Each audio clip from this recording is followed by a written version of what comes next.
Coba kalau kita cermati, yang pertama adalah takbiratul ihram, Allahu Akbar, membaca surat Al-Fatihah. Membaca surat Al-Fatihah untuk serius dan menghambakan diri kepada Allah. Di situ diajari bagaimana kita beribadah. Iyyaka na'budu wa iyyaka nasta'in. Kita iyyaka na'budu, ya Allah kepadamu lah kami mengabdi, beribadah. Tapi ketahuilah, seseorang tidak akan bisa berderma 1.000 rupiah kecuali diberi pertolongan oleh Allah. Tidak ada orang bisa sujud kecuali diberi pertolongan oleh Allah. Tidak ada orang bisa hadir ke tempat ini kecuali pertolongan Allah. Tidak orang bisa haji dan umrah kecuali diberi pertolongan oleh Allah. Ibadah itu pilihan Allah. Maka karena ibadah pilihan, maka wa iyyaka nasta'in, hanya kepadamu lah kami mohon pertolongan agar kami bisa sujud, bisa ibadah dan seterusnya. Sampai ihdinas siratal mustaqim terus. Ternyata di pungkasannya tasyahud, bahkan inti daripada sholat itu terinti. Kalau sholat itu, ini bulan Rajab, kita mulai Rajab, biasanya orang sudah mulai membicarakan tentang Isra Mi'raj dan sebagainya. Ya, Isra Mi'raj mendapatkan hadiah, baginda Nabi hadiah namanya sholat. Namanya sholat. Dan saripatilah intinya, dalam inti sholat itu adalah gambaran Isra Mi'raj. Isra Mi'raj adalah di saat Allah Subhanahu wa taala mengajak bicara langsung dengan Nabi Muhammad dengan cara yang Allah tahu. Diajak bicara langsung baginda Nabi oleh Allah Subhanahu wa taala. Dan ternyata kisah indah baginda Nabi dengan Allah harus didasarkan oleh seorang hamba. Sehingga di dalam sholat itu adalah gambaran bagaimana rasanya kita bermukhatabah, kita langsung ngobrol dengan Allah. Maka di situ kita mengatakan at-tahiyat.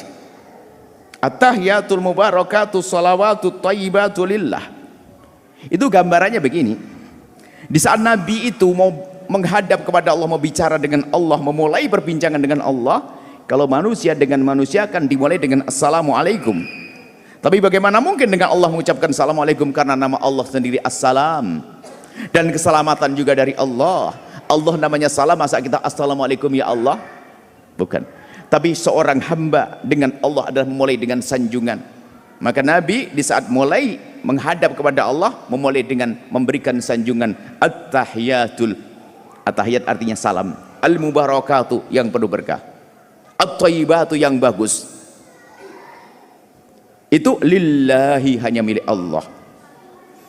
Jadi gambarannya, jadi kalau kita terjemahkan dalam bahasa dialog, maka at-tahiyat, tasyahud itu adalah dialognya seorang hamba, kisah dialognya seorang hamba yang bernama Nabi Muhammad dengan Allah. Dan kita harus merasakan, jadi waktu Nabi bersalam kepada Allah, at-tahiyatul mubarakatus shalawatut thayyibatullah, gambarannya salamnya Nabi Muhammad kepada Allah, yang kemudian oleh Allah dijawab dengan assalamu alayka ayyuhan nabiyyu wa rahmatullahi wa barakatuh. Dibalas salam sejahtera untukmu ayyuhan nabiyyu, wahai nabi, dan rahmat Allah semoga terimpahkan kepadamu. Maka seketika itu juga Nabi Muhammad menjadi manusia yang paling selamat di dunia dan di akhirat. Itu di dalam sholat gambarannya. Kemudian setelah itu lihat, setelah itu baca sholat Nabi. Kemudian di dalam at-tahiyatul mubarakatuh sholatu thayyibatullah ini pentingnya, padahal kita sholat ini urusan kita dengan Allah. Ternyata enggak cukup orang itu baik kepada Allah, maka jangan hanya sibuk ngurusi ibadahmu, sujud, rukuk, sholat, puasa Senin Kemis, puasa Daud, tapi urusanmu dengan Nabi Muhammad harus benar. Sebab di saat kita khusyuk dengan Allah, at-tahiyatul mubarakatus shalawatut thayyibatu lillah, di saat kita lagi khusyuk dengan Allah, ternyata enggak cukup kau hanya dengan wahai hambaku, engkau harus ingat dengan manusia yang paling aku cintai itu. Ternyata enggak cukup kita ingat, akan tapi kita diperintahkan untuk mengucapkan salam di saat kita menghadap kepada Allah. Lagi khusyuk-khusyuknya kepada Allah, ternyata kita harus mengucapkan salam kepada Nabi.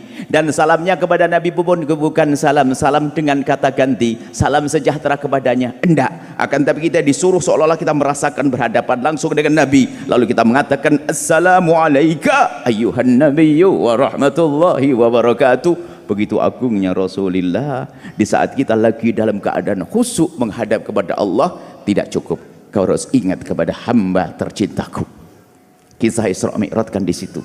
Ternyata setelah orang kenal Allah dan kenal Rasulullah, belum cukup. Bagaimana yang belum kenal Allah dan Rasulullah? Sangat kurang.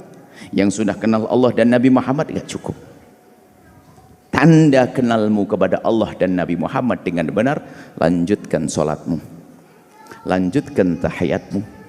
Setelah assalamu alaika ayyuhan nabiyyu wa rahmatullahi wa barakatuh, ternyata kita harus ingat dengan tetangga kita, dengan pasangan kita, dengan orang tua kita, lalu kita mengucapkan assalamu alaina, salam sejahtera semoga kau limpahkan ya Allah kepada kami, alaina wa ala ibadillahi salihin, kepada hamba-hambamu yang soleh.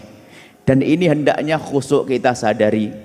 Ini ilmu pembersih hati, itu yang kami sebutkan tadi. Kalau orang dengki dendam nggak sah, assalamu alaina yang nggak sah.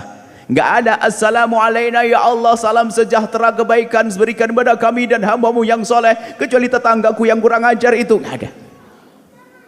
Kecuali saudaraku ngerebut waris, nggak ada.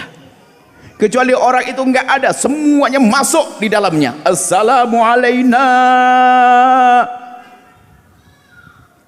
harus kena semuanya.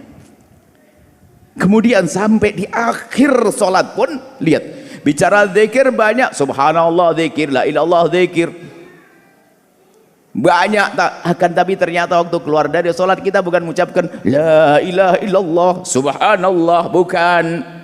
Tapi kita harus sadar bahwa saat ini kita setelah dengan Allah, kita akan berurusan dengan manusia.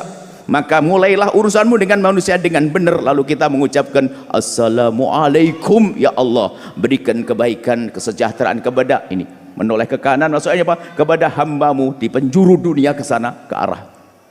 Assalamualaikum ke semuanya artinya apa? Membersihkan hati. Keluar kita mengucapkan assalamualaikum, artinya mulailah hidup dengan manusia dengan assalam. Kalau assalam kita sejati, nggak akan ada seorang suami zalim pada istri. Kalau salamnya sejati, nggak ada seorang istri zalim kepada suami. Yang ada adalah assalam, assalam, assalam, keindahan.